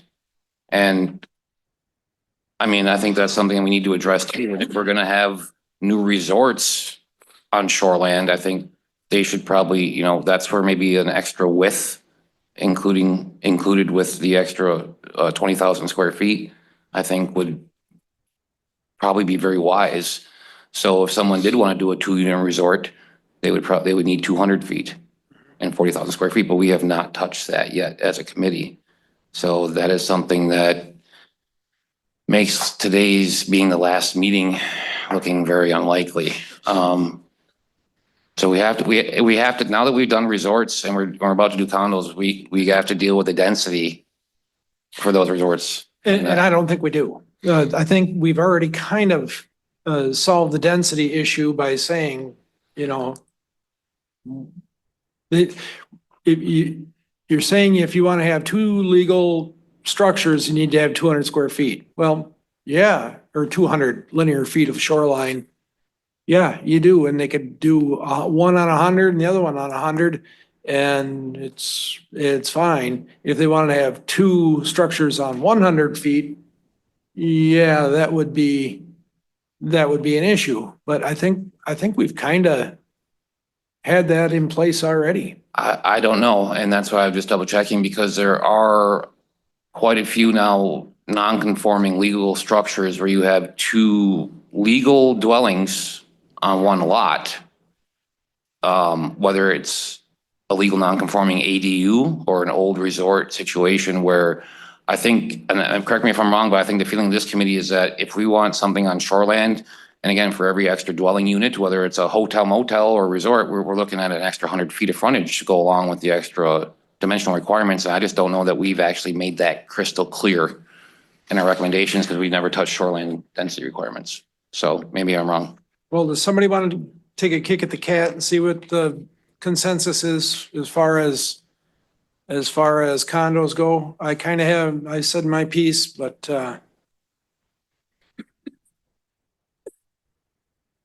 I think most of them were old resorts. They got bought by individual people.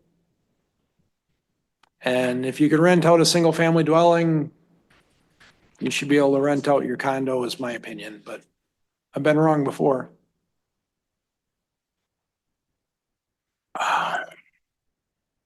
And you'd want it to almost be that you'd rent out your condo and you're not even viewed as a resort? Or that you're continuing the use of a resort? Know that it's a single family I think because of the limited common element aspect of it, that it makes it their domicile, and I think they should be able to rent that as a short-term rental. So we'd have 10, we could potentially have like 10 short-term rentals because there's 10 different owners on one condo lot, correct? That's what Yes. okay. Yep.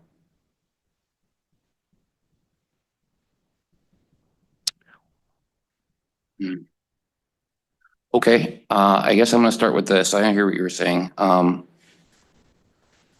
gonna make a motion that if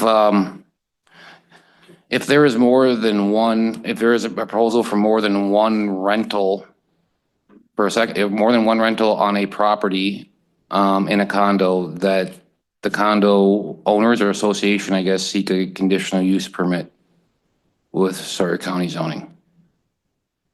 And we can go from there. Is there a second to that? Could you repeat that motion?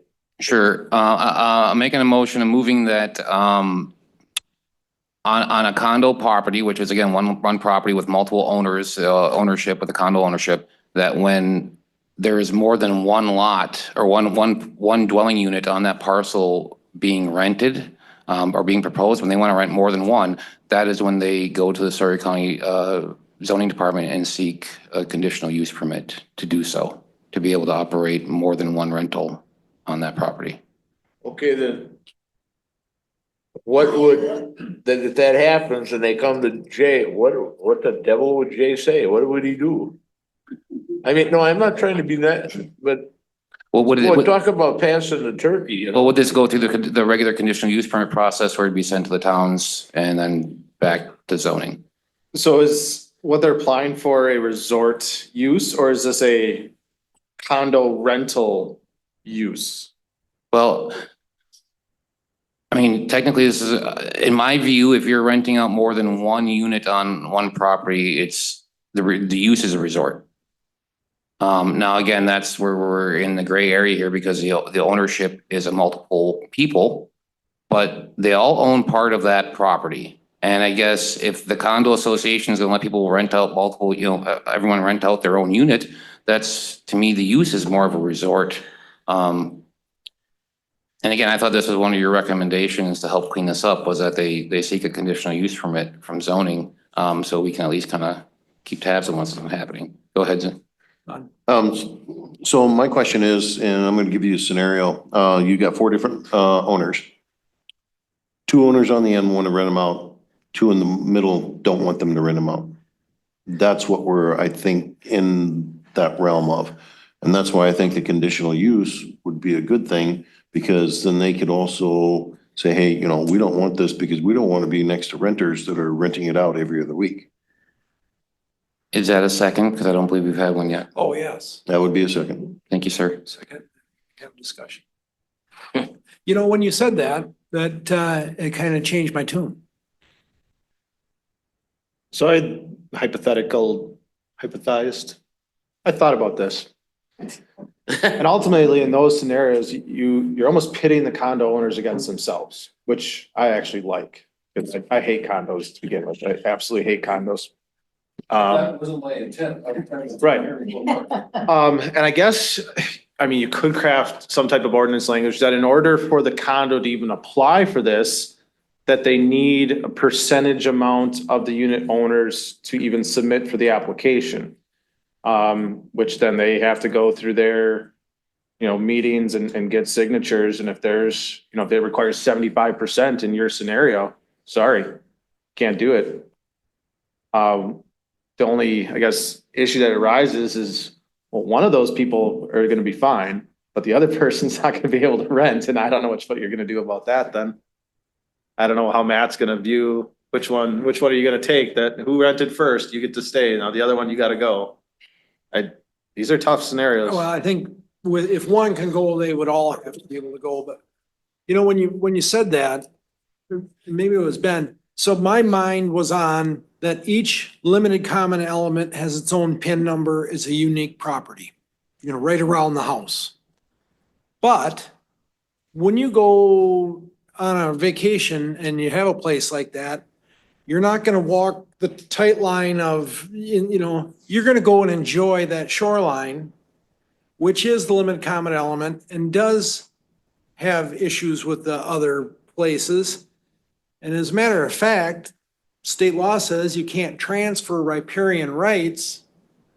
People in Lake Geneva were renting a mailbox this big, and they would rent that from the owner, and then the owner would put out these huge docks so they could dock their boat there because they were an owner of the property by owning the mailbox.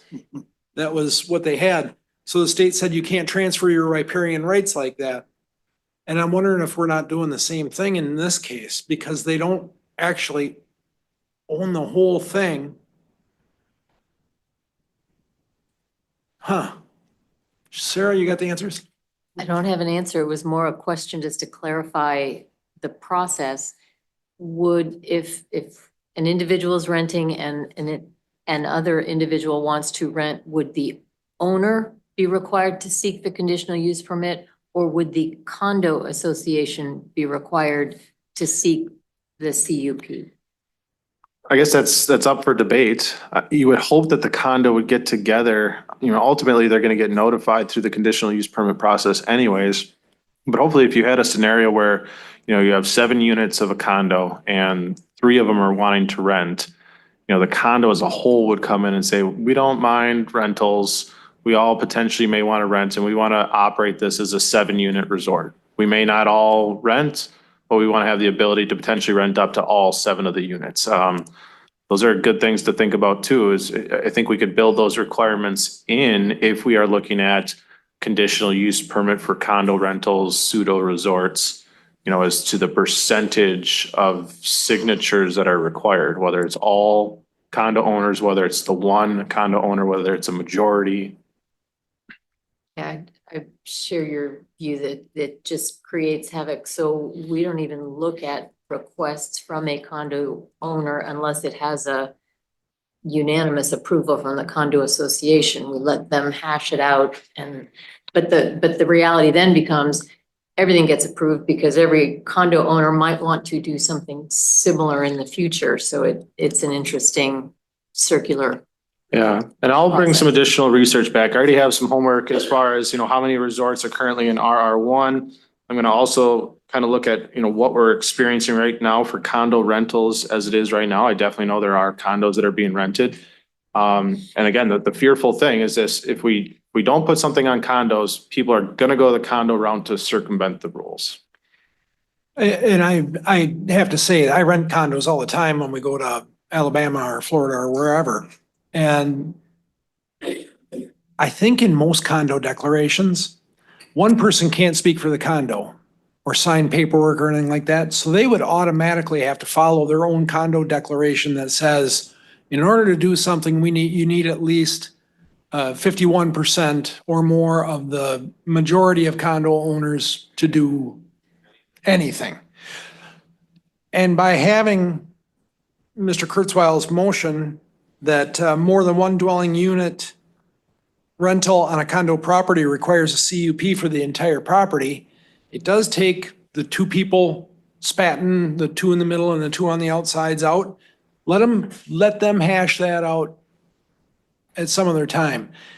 I don't see anybody starting a condo unless it is on an old resort, because who in their right mind would do that? They're the fightingest things I've ever seen. When I call the question, I will support that motion just because, and that was exactly opposite of what I said 5 minutes ago, so.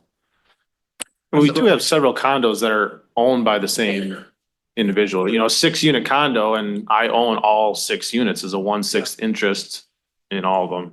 And if you start renting out 2 of them, I'd say that'd be a resort use. Sure. Right. Yeah, Yeah. absolutely. And so should I amend the motion at all to say that we are looking for a CUP from the condo association? So I'd like to amend my motion and hopefully Bond will follow up that we are looking to get for the condo association to be the ones to apply for the CUP, not the individual owner of that unit. Bond, you accept that as your, Thank you, Bond. then we're gonna call a question. So the motion was more than one dwelling unit to be rented on a condo property requires a conditional use permit from the association. All in favor signify by saying aye. Aye. All opposed? Motion carries. I sincerely hope that helps in the future with this to some extent, but I just need just quick clarification. Is that any zone district then? It has to be because we do have them in.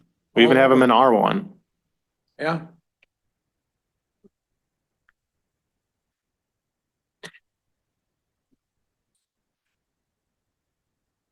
I'd say that for condominiums, no matter what zone district they're in. I think they have to be. No, I'm saying we requiring the conditional use permit, no matter. They're not applying, well, they are applying for a CUP as a, It's As a resort. like a pseudo resort, Well- unless we go back to a definition of resort that includes like a lodge facility and this is just a condo rental. It's just hard to quantify some of this stuff. I think that's what that one you're gonna have to use your gray matter on for a little bit because we're not making it a resort. Right. We're just calling it the ability to rent more than one condo unit.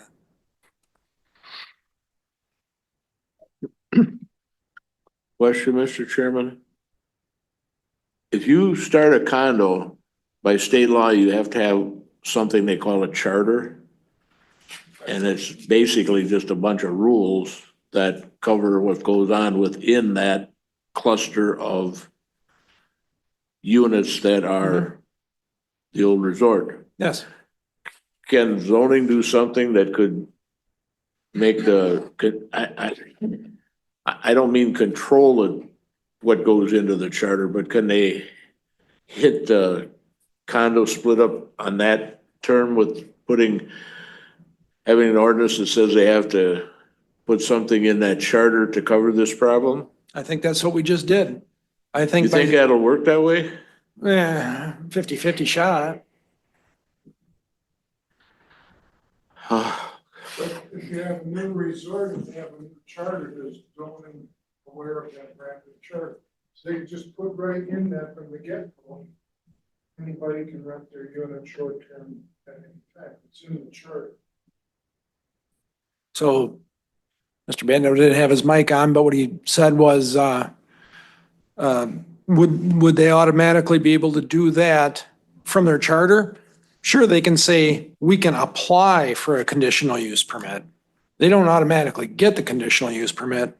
And the zoning committee can say, yeah, we don't mind you doing this, but we need some white cedar trees for a privacy for the neighbors next door, and we need no jet skiing after 9 PM. They can, conditional uses, it has to be reasonable and measurable, practical and reasonable, but a lot of those things are, because there's nothing worse than a jet ski at 2:00 in the morning when the drunks come home from the bars. My daughter and her husband bought in a condo out in Boston, Massachusetts. And their charter even said what color the house had to be painted. Sure. I mean, went so, you didn't have any freedom at all to do whatever. I think we did our best in that, Sarah. Just a question, how or do you retroactively do this stuff? Is this only point forward for activities? Because we got a whole bunch of condos where there are multiple units currently being rented. Yeah, they would ultimately be viewed as a resort and they would need to apply for a conditional use permit. I think she's, Or they'd be viewed as a condo rental, right, she's asking is existing condo rental? the ones that are happening right now that have been happening, is this is not gonna be affecting them? Like they should be, asked to come in and apply for a CUP. I mean, that's, I think, what you're asking. Okay. I mean, that's really, I guess, up to you guys to determine. You could set a date as the date of this enacted ordinance, those wanting to rent. You would also want to quantify then as well as if there's currently 2 occurring, is an additional one trigger that process? I mean, these are things you really want to spell out when we're looking at doing these ordinance amendments. Otherwise, I have no guidance of which way to direct people to go. We have just over 5 minutes left. I would like to leave room for a public comment. I would also like to set a new date. And would you rather talk about accessory dwelling units that we tabled from our last meeting, or do you want to talk about camping cabins? I would say camping cabins if we have a little bit of time, since can't really make any decisions on that anyway, and just kind of air that out because that's going through the towns right now too. Yep. All right, then Linda, are you going to comment about camping cabins?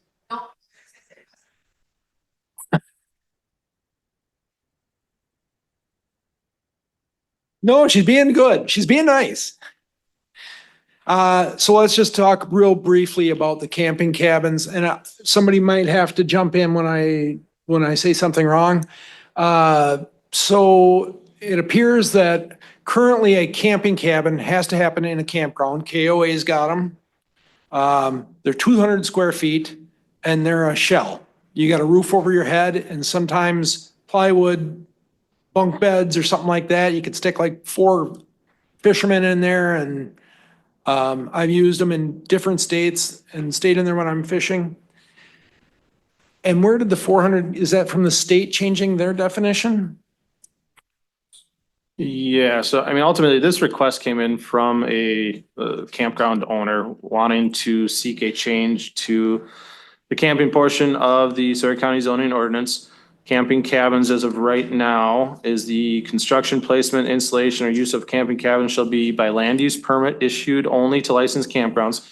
Camping cabins shall not exceed 300 square feet in area, shall not exceed 12 feet in height, and the connection to an installation of gas, water, or sewer shall be prohibited. Camping cabins shall not have a second-story loft. So they initially came in with the request to remove the prohibition of water and sewer and even the potential gas, in that how it was proposed to the zoning committee was that, if grandpa has to get up in the middle of the night because he can't hold it all the time, why would we not have a little loo or a toilet in that camping cabin? I don't want him to be walking 250 feet away down to our next, bathhouse facility. Okay. Zoning committee then tasked me with coming up with multiple options to the camping cabin provisions of the ordinance, keeping in mind what this ad hoc committee had done and was taking state definitions. That is where I used state definition of ATCP 79 and inserted camping cabins to that definition, which does not have a prohibition of gas, water, and sewer and has a 400 square foot max. Second story? It doesn't say that. We put in there not to exceed 1 story. That's the draft that had gone out to the towns. There was some discussion about height, but if you want to have a chalet style and it might be 16 or 18, fine. But we said 1 story, no loft. Go ahead, Ben. I just need some clarification here. How is it that we can have an insulated, heated and air conditioned and plumbed dwelling that's 400 square, or 400 Not a square dwelling. foot? There we go. 400 square foot structure that is not a dwelling. But if I build a 20 by 20 uninsulated deer cabin with no power, no heat, no air conditioning, no plumbing, I have now built too small of a dwelling, and I have to build a 10 by 10 loft. This goes back to one other thing. Apparently, I've heard in the past that accessory dwelling units need to have a kitchen to be considered a dwelling. What deer shack has a kitchen? They don't even have plumbing. Those are considered dwellings, okay? If you have electricity, you should be considered a dwelling or be able to have a kitchen. So I'm trying to figure out, this seems to be opening up a lot of inconsistencies in the Story County ordinance where we have something that's called a dwelling, we have a 500 square foot minimum, but now we're opening up what everyone calls a tiny home, because it is a dwelling, and now we're opening them up to not be required to go under the same density requirements as a dwelling and follow those rules. That's what I think a lot of people in the towns are having a hard time wrapping their heads around, so. And I have a question for that. When you're talking about these structures or tiny homes or camping cabins, potable water, sewer, how is the sewer run? Be connected to a POUTS, private on-site wastewater treatment system. It would have to be. It All of them would be that way? would have to. You have So it would plumbing, have you to have a wastewater treatment system. a private on-site wastewater treatment system. And most campgrounds do, I would say majority of them do have sewer systems, conventional sewer systems, mound systems. Very few are still having individual dump stations or their portable transfer tanks. But how much capacity would they have to? I'd have to look utilize? at SPS 383 to see what the size and capacity of a camping cabin is. I know there has been some potential changes in the works. Ms. Zillmer alluded to it earlier, and she is correct. They are looking at increasing the gallons per day for campers or for camping units. I don't know if that camping cabins falls into that same. I'd have to get back to you on that. That's what scares me. And the other thing is that, what are the regulations for that? And what about seepage? The regulations of what aspect? The sewer, the water, and also the electricity and gas. What would the regulations be from the state? Because that's what I guess everybody's referencing. Because currently, if you go camping cabins, there's nothing in there about that. Because camping cabins don't have it right now.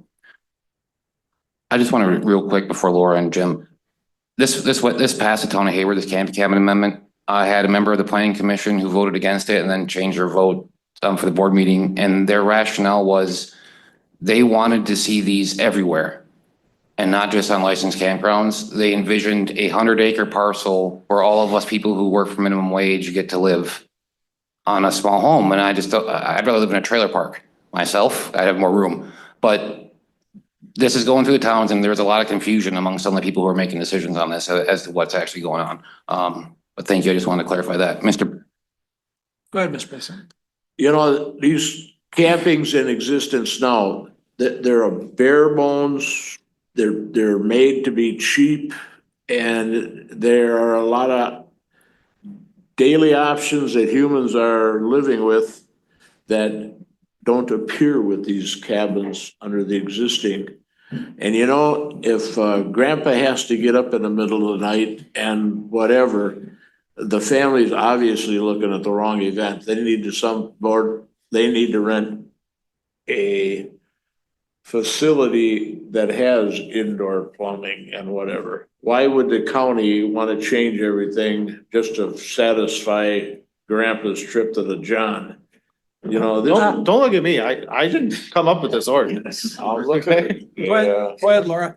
Okay, we had this last night, and coincidentally, the person who petitioned for this is from the town of Hunter.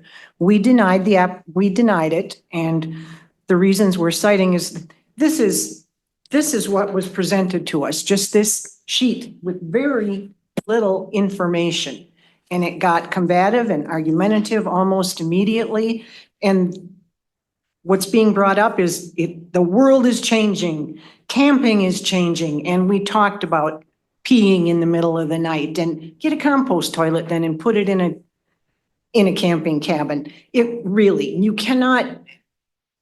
That cannot be the excuse for allowing tiny homes in just this particular instance. And to your town, yeah, if you're going to allow them in the campgrounds, they're tiny homes, then why not? Why not be able to have a tiny home community? There just was not enough information to make an informed decision, period. That was our bottom line. There are so many more things that need to be addressed. The person requesting these said, yep, they're going to go on a slab. That gives an indication right there that that's permanent. It is not like a park model that's on wheels. This adds permanency to what they're doing.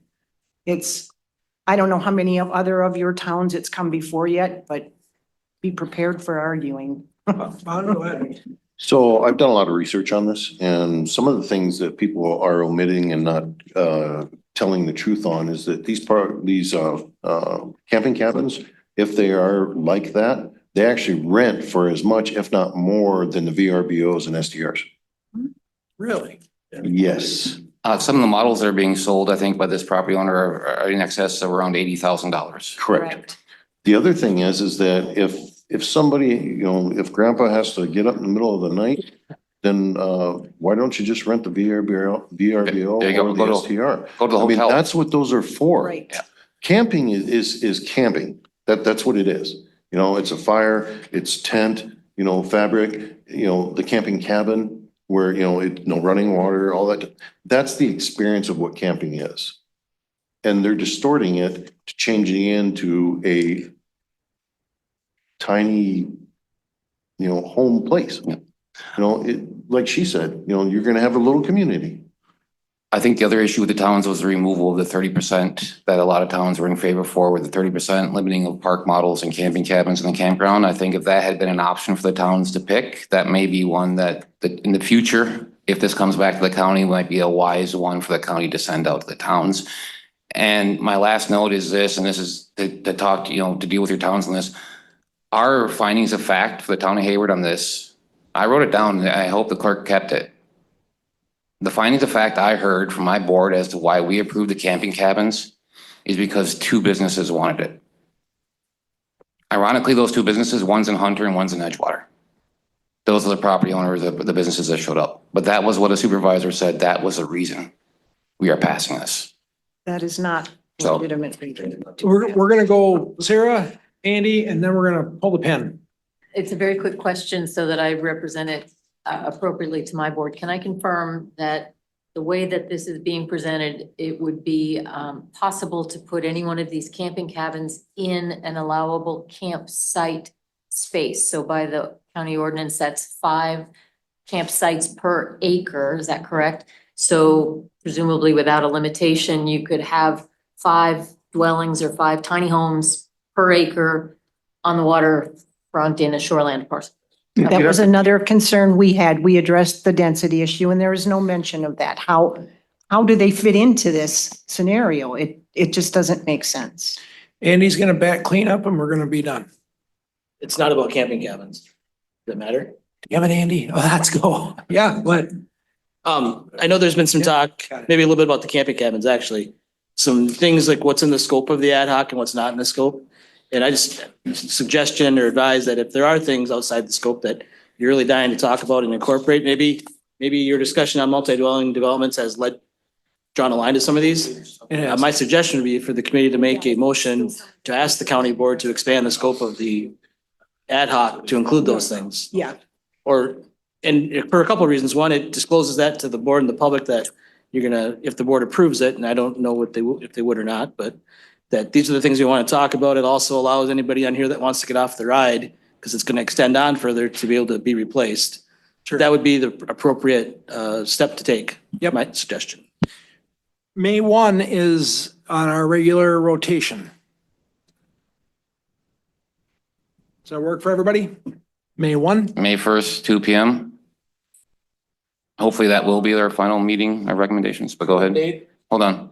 They're checking. That's your future agenda date? Yeah. No, I think I'm. Yeah. As long as it's good with Jay and zoning, we'll be good to go then.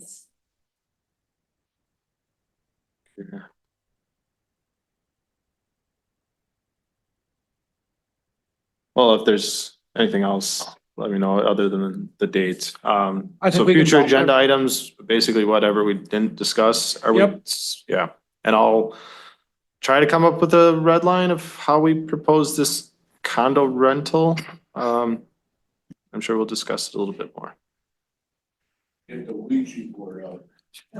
Mr. Chairman, I got one quick question before you. Mr. Buckles. On this red line version and having council look at it, that would be before it comes to the zoning committee, right? That would just make more sense that before it comes there, that council looks at it. I suppose, yeah.